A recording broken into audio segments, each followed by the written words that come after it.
Hi, I'm Matt here in Michigan. And I'm Randle here in Texas. This week, Matt and I are going to take a look back, another look back 20 years, and see if Randall really should have watched Gladiator when it came out in theaters as a delicate 14-year-old. Uh, this film stars Russell Crowe, Joaquin Phoenix, Connie Nielsen, Oliver Reed, Richard Harris, and Jaman Hunsan, and it is one of my favorite films. It is actually my favorite movie. So, Matt, taking a look back at Gladiator, what do you think of it? This is also one of my favorite movies. I don't know if I would say it is my favorite movie, but definitely in the top 10, if not the top 5 all time movies. I think this is one of those films that you want to experience in the theater. The battle scenes and stuff, the fighting, the spectacle of Rome and stuff is definitely a popcorn go watch it in the theater kind of film. Yeah, I mostly just think that as a 14-year-old, should I have been watching in theaters? Probably not, but like I'm glad I did because it cemented my man crush on Russell Crowe, and that's not a joke. I love that man. like, there's obviously there's jokes, inside jokes where people are like, "Hey, your boyfriend's in this," and it's just like, yeah, I like Russell Crowe as an actor. I think he's fantastic, and I think he does a fantastic job in this. In fact, there's really no bad acting in Gladiator. Everyone was top notch. This is directed by Ridley Scott, of Alien fame, and really it came out in the year 2000, and it kicked off a whole new bunch of sand and sandals copycat movies that never came as close. Even Ridley Scott tried to recreate it with Kingdom of Heaven, and Troy came out not too far after this as well, and no one quite got to the same level as Gladiator, and I again I just love this film. It's got that perfect mix. It's got drama, it's got action, it's got gore. Yes, some gore. It's Gladiator. Uh, it's got great acting. It's got the really good storyline. Yes, it's long. It's about 2.5 hours theatrical cut to almost 3 hours for the extended edition, which I recommend personally. But it just has a great mix of everything, and that's part of the reason that it really hits home. The special effects pretty much hold up very well. They are in service of the story instead of the story just dictating that we need a big spectacle special effects scene. I I get excited when I get to talk about Gladiator. Yeah, it's great. Like I said, it has all those elements, and another element that you mentioned, the score, the music in it. Hans Zimmer nails this one right out of the park too. Hans, Bobby. One of the biggest like battle scenes, or whatever, at the beginning, always kind of caught my eye at the beginning. I was like in awe the first time I saw it with the battle with the Roman legion and stuff, the arrows and stuff shooting up over the trees and everything. I remember seeing that in theaters the first time and it's like, wow, this is incredible. Maybe it doesn't hold up as much. It's not as big of a spectacle now for some of the other films that we've seen since 2000, but yeah, at the time, it was definitely that was the thing. Something I really do want to get into about the movie is it has just the right amount for me. Now, as whether you know it or not, I do have a degree in history, so like as a history film, it's awful. It's not historically accurate. Do not watch Gladiator and think, "Oh, now I know all about Emperor Commodus." You don't, because it's not historically accurate. But from a filmmaking perspective, it is fantastic, but it does show its age because like you were talking about the battle at the beginning with the barbarians, the Germanic tribe, and really you look at it and it's like, wow, there's not that many people. If you look at it from today's perspective, they would have packed that with CGI people. But I love the fact that most of the people in that battle, almost all of them, are really there. They're extras. They are flesh and blood human beings that make up the bulk of the Roman legion. Even the effects with the arrows and the catapult smashing and the fire, it's mostly practical effects, and it just looks so good. But I do think that some people who have grown up watching the more modern big budget films and action movies, they can look at that and be like, oh, that's man, that's not very good. But like seriously, seeing that in theaters in the year 2000 just blew me away. Oh yeah. Another thing, like a big popular the Roman Colosseum, a place, almost kind of brought to life in this film too. I mean, granted, now I think some of the CGI that you can tell is, of course, you can't really bring back the Colosseum without CGI. I guess you could use miniatures or whatever, but that's something that stands out. Maybe like the tigers and stuff in the arena, you could tell that has some.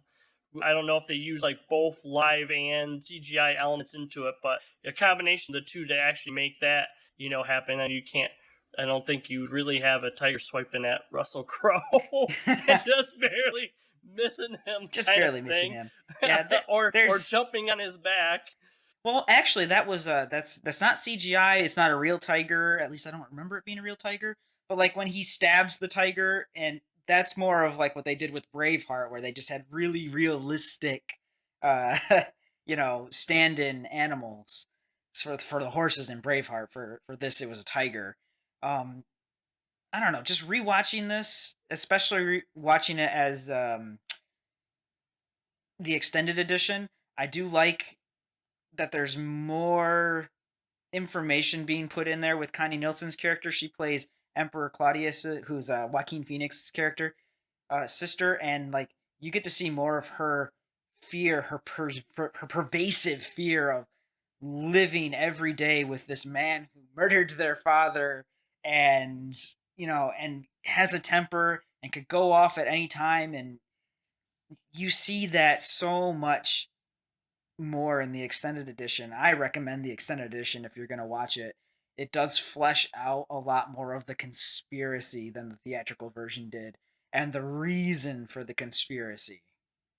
Yeah, you definitely, you feel with her character too every time that she is basically, escaping from her brother's, advances and stuff like that. That adds kind of to the tension, not just, there is some fear with this character. He did kill, their father and stuff too, and he is, the emperor or whatever at this time. So she has a lot to fear, but yeah, her character's very well done. Russell Crowe, he won the Academy Award for Best Actor in this film, though This I film don't know won that. Best Picture, honestly. This won Best Picture for 2000, Academy Award for Best Picture. I mean, even though Russell Crowe won, I don't know that this is necessarily his best job that he's done. I've seen other movies that I think he did, better at, but maybe it just goes to show you, how 2000 that this was, seen as the best. The pinnacle of that year for acting. But I mean, really, every single scene with Joaquin Phoenix and Russell Crowe, the tension is so thick, and there's even the scenes early on before Joaquin's character kills off his father.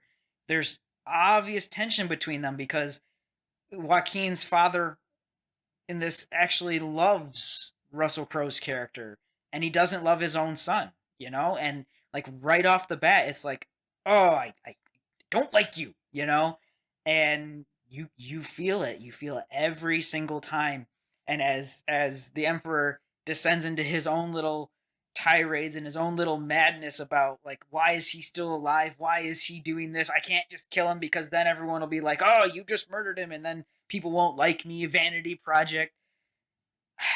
Again, I get overexcited when I talk about it because there's so much and you can go into every little iota, but in reality it's just enjoy this film as an acting spectacle. All of these people, I mean, look at Richard Harris, who went on to play Dumbledore. He has such a tiny little spot in it, but I love at the beginning you see Richard Harris as an aged emperor, and his subtle facial acting. He's just fantastic in this. Oh yeah, totally agree. We mentioned it, all the actors. I mean, of course, the main focus goes to Russell Crowe and Joaquin Phoenix, and deservedly so. But yeah, we already mentioned a lot of the supporting actors and cast that just add to this great film. Great film.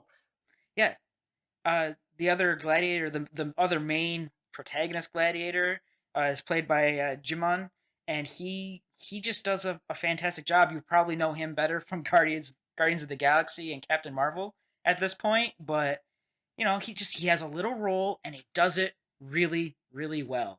He doesn't get tasked with a lot, but what he has, it's kind of like Winston in Ghostbusters. Like he doesn't say much, but what he says and what he does is so memorable to the rest of the movie. Oliver Reed too, also doing a really good job in this.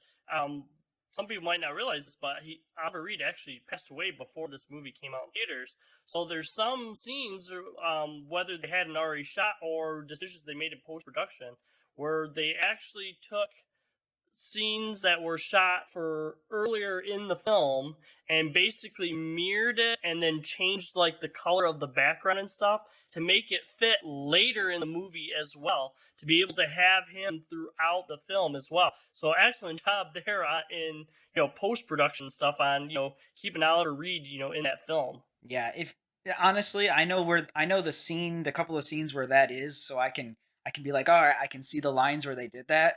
But if you didn't know, you would be hard pressed to probably see it. Honestly, they did an amazing job, and this is back in 2000. It was crazy. I, I can't speak highly enough of this movie, and like I said, I realize that as a newer moviegoer, it's not the spectacle that you may have become used to. But if you look through a lens of this came out in the year 2000 and it's mostly practical effects and just enjoy it as a movie and everything that it brings to the table, I still think it holds up so well today, 20 years later. Yep, I totally agree. I think one part that might also kind of, stop people a little bit from really getting into it is the length of it. Like we already mentioned, 2.5, 250, and 3+ hours or so for the extended cut of it and stuff. But it's definitely worth taking that time to go and check it out and stuff too. Randall and I, we love this movie. We want to know what you guys think about Gladiator. Like we mentioned, 2000 Academy Award winner for Best Picture. If you like our review, be sure to give us a thumbs up and subscribe to see more of our content. Also, be sure to check out our YouTube page and our Facebook page to find out different stuff that we're working on. For now, I'm Matt here in Michigan. Have a good day. And I'm Randall here in Texas. See everyone later.